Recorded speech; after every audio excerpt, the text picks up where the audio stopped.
Hey, Tapping Our Lives Math Industry, and we are going to take a look at understanding multiplication. So the idea is, how can we show elementary students on how to understand multiplication? Well, there are two ways. The first one is the area model.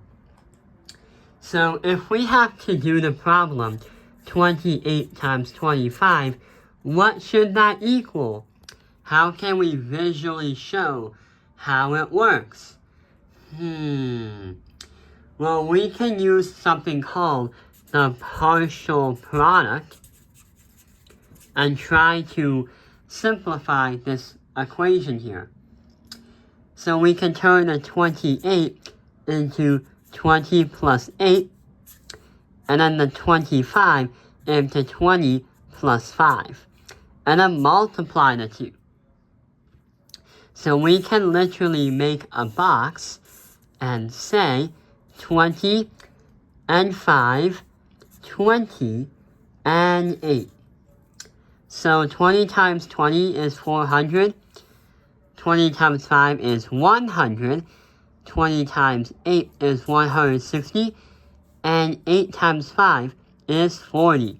So we have 400 plus 160 plus 100 plus 40.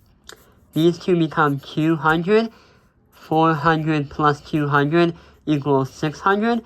And the leftover 600 plus 100 equals 800.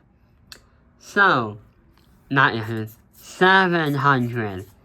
So that is one way how we can show how to teach multiplication and how elementary school students can master it. But wait, there's still one more. The next one is called the associative property. And this one can be a little bit simpler, but requires more logical thinking. There's less steps. That makes it simpler. So when you have something being multiplied by another thing, but then it's distributed by this, that is the same thing as saying A is the same thing as B times C. So here's what happens. We have 28 times 25 once again. We can split this into two numbers, saying 7 times 4 is 28.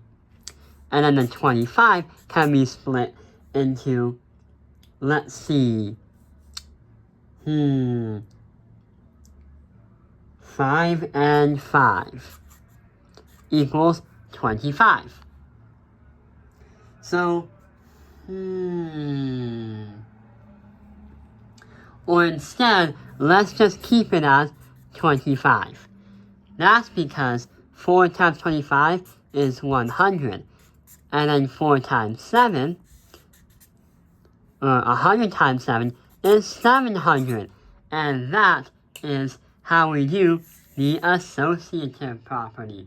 So we need to grab other numbers to associate something so we can reformulate the problem to make it become easier to do when solving it out. So yeah, that is how you help students to understand multiplication. I hope this video has helped you understand multiplication understanding.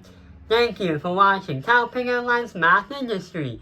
Like and subscribe.